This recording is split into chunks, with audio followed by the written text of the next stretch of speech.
Hello friends, welcome to wise GK concept. তো আজকে আমরা ডাব্লিউবিএসএসসির গ্রুপ সি এবং গ্রুপ ডির পরীক্ষার জন্য 50টি বাছাই করা জিকে প্রশ্নোত্তর আলোচনা করব, যা তোমাদের আপকামিং এই পরীক্ষাগুলির জন্য ভীষণভাবে হেল্পফুল। তো অবশ্যই প্রথম থেকে শেষ পর্যন্ত দেখো। আর তোমরা যদি এই সিরিজের আগের যে পার্টগুলো রয়েছে সেগুলো দেখোনি, তো অবশ্যই আমাদের চ্যানেলের প্লেলিস্ট থেকে দেখে নেবে। তো চলো শুরু করা যাক। তো দেখো, প্রথম প্রশ্ন কি রয়েছে। বাংলার অক্সফোর্ড বলা হয় কোন শহরকে? নবদ্বীপকে বলা হয় বাংলার অক্সফোর্ড। নদিয়ার নবদ্বীপ, যা পশ্চিমবঙ্গের বা বাংলার অক্সফোর্ড নামে পরিচিত। ভারতের প্রথম নির্বাক চলচ্চিত্র বা সাইলেন্ট ফিল্ম কোনটি?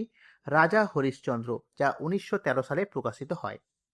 তারপর দেখো, পশ্চিমবঙ্গের কোন নদী তরাই অঞ্চলের উপর দিয়ে প্রবাহিত হয়েছে? তো মহানন্দা নদী। ভারতীয় সংবিধানের যে প্রস্তাবনা বা প্রিয়াম্বেল, সেটি কোন দেশের সংবিধান থেকে নেওয়া হয়েছে? আমেরিকা যুক্তরাষ্ট্র। ঠিক আছে, মনে রাখবে। রক্তে ক্যালসিয়ামের মাত্রা নিয়ন্ত্রণ করে কোন গ্রন্থি? তো প্যারাথাইরয়েড গ্রন্থি ক্যালসিয়ামের মাত্রা নিয়ন্ত্রণ করে। পশ্চিমবঙ্গের কোথায় বোরো ধান গবেষণা কেন্দ্র রয়েছে বা ধান গবেষণা কেন্দ্র রয়েছে? তো তোমরা জানো, হুগলির চুঁচুড়াতে। লৌহ মানব বা আয়রন ম্যান অফ ইন্ডিয়া নামে পরিচিত সর্দার বল্লভভাই প্যাটেল। ভারতের গভীরতম বন্দর কোনটি? বিশাখাপত্তনম। কম্পিউটারের কিবোর্ডে যে ক্যাপসলক থাকে, সেই ক্যাপসলকটাকে কি ধরনের কি বলা হয়? সেটাকে বলা হয় টগল কি, মনে রাখবে। সূর্যের শক্তির প্রধান উৎস কি? তো সূর্যের শক্তির প্রধান উৎস হচ্ছে নিউক্লিয় সংযোজন, বা একে বলা হতে পারে নিউক্লিয়ার ফিউশন। দীপিকা কুমারী তিনি কোন খেলার সাথে সম্পর্কযুক্ত? তো তীরন্দাজি বা আর্চারি। গোরা উপন্যাসটি কে রচনা করেছিলেন? রবীন্দ্রনাথ ঠাকুর। ঠিক আছে, প্রত্যেকটা কিন্তু ইম্পর্টেন্ট রয়েছে। পরবর্তী প্রশ্ন দেখব, ভারতের প্রথম লোকপাল কে ছিলেন? তো মনে রাখবে, ভারতের প্রথম লোকপাল ছিলেন পিনাকি চন্দ্র ঘোষ। কোষ বিভাজনের কোন দশায় নিউক্লিয়াস অবলুপ্ত হয়? তো প্রোফেজ দশায় নিউক্লিয়াস অবলুপ্ত হয়। পশ্চিমবঙ্গের কোন জেলায় শুশুনিয়া পাহাড় অবস্থিত? বাঁকুড়া জেলাতে। হীরের উজ্জ্বলতার প্রধান কারণ কি? তো আভ্যন্তরীণ পূর্ণ প্রতিফলনের জন্য এমনটা হয়, হীরে চকচক করে। ঠিক আছে। বুলন্দ দরওয়াজা কে নির্মাণ করেছিলেন? সম্রাট আকবর। ভারতের কোন শহরকে মশলার বাগান বলা হয়? কেরালাকে। উদ্ভিদের বৃদ্ধি মাপক যন্ত্রের নাম কি? তো অক্সানোমিটার বা আর্ক অক্সানোমিটার। ভারতের কোন রাজ্যে সবচেয়ে বেশি কফি উৎপন্ন হয়? কর্ণাটকে। এই জন্য বলা হয় কর্ণাটককে বলা হয় ভারতের কফির পাত্র। তারপর দেখো, দাদা সাহেব ফালকে পুরস্কার কোন ক্ষেত্রে দেওয়া হয়? চলচ্চিত্র ক্ষেত্রে। দ্য ব্রোকেন উইংস এই বইটি কার লেখা? সরোজিনী নাইডুর লেখা। ঠিক আছে। নেক্সট দেখো, প্রথম বৌদ্ধ সম্মেলন কার সময় হয়েছিল? অজাতশত্রুর সময়কালে হয়েছিল। সাধারণত ডায়েরিতে কোনো ধরনের কার্বন থাকে না, কিন্তু পেন্সিলে থাকে। তো প্রশ্ন হচ্ছে, পেন্সিলে কি ধরনের কার্বন থাকে? তো সেটি হচ্ছে গ্রাফাইট। ঠিক আছে, গ্রাফাইট হচ্ছে একটি কার্বনের রূপভেদ, যেটি পেন্সিলে থাকে। তারপর দেখো, সংবিধানের কত নাম্বার ধারায় অস্পৃশ্যতা দূরীকরণের কথা বলা হয়েছে? 17 নাম্বার ধারায়। ভারতের কোন রাজ্যকে সয়াবিন রাজ্য বলা হয়? তো মধ্যপ্রদেশকে বলা হয় সোয়াবিন রাজ্য, কারণ এইখানে সবচেয়ে বেশি সোয়াবিন কিন্তু উৎপন্ন হয়। ঠিক আছে। পরবর্তী দেখব আমরা, ভারতের নেপোলিয়ন কাকে বলা হয়? তো মনে রাখবে, ভারতের নেপোলিয়ন বলা হয়, তোমরা সকলেই জানো, সমুদ্রগুপ্তকে। বায়ুমণ্ডলের কোন স্তরে আবহাওয়া সংক্রান্ত পরিবর্তন দেখা যায়? তো ট্রপোস্ফিয়ার বলা হয়। এই জন্য ওকে কি বলা হয়? অশান্ত মণ্ডল। ঠিক আছে।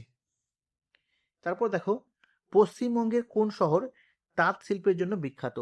তো শান্তিপুর এবং ধনেখালি এই দুটো পশ্চিমবঙ্গের দুটো বিখ্যাত শহর, যেটা তাঁত শিল্পের জন্য বিখ্যাত। তারপর আন্তর্জাতিক যোগ দিবস বা ইন্টারন্যাশনাল যোগা ডে কবে পালিত হয়? 21শে জুন। মনে রাখবে, ইম্পর্টেন্ট। সিন্ধু সভ্যতার মানুষ কোন পশুর ব্যবহার জানতো না? ঘোড়া। জীবন স্মৃতি কার আত্মজীবনী? রবীন্দ্রনাথ ঠাকুর। মানুষের পাকস্থলীতে কোন অ্যাসিড নিঃসৃত হয়? হাইড্রোক্লোরিক অ্যাসিড বা HCl। ভারতের কোন শহরকে হ্রদের শহর বা সিটি অফ লেকস বলা হয়? উদয়পুরকে। ভারতীয় সংবিধানে মৌলিক অধিকার এটি কোন দেশ থেকে নেওয়া হয়েছে? আমেরিকা যুক্তরাষ্ট্র থেকে নেওয়া হয়েছে মৌলিক অধিকারটি। ঠিক আছে। পরবর্তী প্রশ্নগুলো দেখে নিব। ব্রিক্সের সদর দপ্তর কোথায় অবস্থিত? তো মনে রাখবে, ব্রিক্সের সদর দপ্তর অবস্থিত চীনে। চীনের কোথায়? সাংহাইয়ে। তারপর দেখো, থমাস কাপ কোন খেলার সাথে যুক্ত? ব্যাডমিন্টন, বিশেষ করে পুরুষ ব্যাডমিন্টন। পশ্চিমবঙ্গের কোন নদীকে উত্তরবঙ্গের জীবনরেখা বলা হয়? তিস্তা নদীকে। শেরি পাঞ্জাব নামে কে পরিচিত ছিলেন? লালা লাজপত রায়। ঠিক আছে। বৃষ্টির ফোঁটা গোলাকার হওয়ার কারণ কি? সারফেস টেনশন বা পৃষ্ঠটান। আরণ্যক, এই কালজয়ী উপন্যাসটি কার লেখা? বিভূতিভূষণ বন্দ্যোপাধ্যায়ের লেখা হচ্ছে আরণ্যক। তারপর দেখো, কাজিরাঙ্গা ন্যাশনাল পার্ক কোন রাজ্যে রয়েছে? আসামে।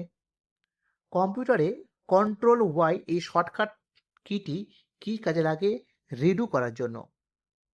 পশ্চিমবঙ্গের কোন জেলা পুতুল নাচের জন্য বিখ্যাত? নদিয়া জেলা।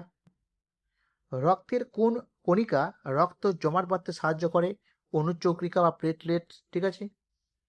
সৌরজগতের শীতলতম গ্রহ কোনটি? ইউরেনাস। পঞ্চায়েতি রাজ প্রথম কোথায় চালু হয়েছিল ভারতে?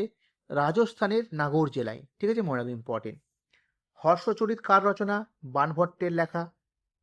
ঠিক আছে। তারপর দেখো, পরবর্তী প্রশ্নগুলো দেখে নেব। রাজ্যসভার চেয়ারম্যান কে হন? তো মনে রাখবে, রাজ্যসভার চেয়ারম্যান নিযুক্ত হন যিনি ভারতের উপরাষ্ট্রপতি হন। ঠিক আছে। আর তেজস্ক্রিয়তা বা রেডিও অ্যাক্টিভিটি কে আবিষ্কার করেন? Henry Becquerel. বিশেষত প্রাকৃতিক যে তেজস্ক্রিয়তা সেটি কিন্তু আবিষ্কার করেন হেনরি বেকারেল। তো এই ছিল আজকের 50টি বাছাই করা প্রশ্নোত্তর। কেমন লাগলো অবশ্যই কমেন্ট করে জানাও। যদি ভালো লাগে তো অবশ্যই লাইক করবে, শেয়ার করবে। নতুন হয়ে থাকলে চ্যানেলটি সাবস্ক্রাইব করে পাশে থাকবে। তো ওকে বন্ধুরা, সকালে ভালো থেকো। Thank you.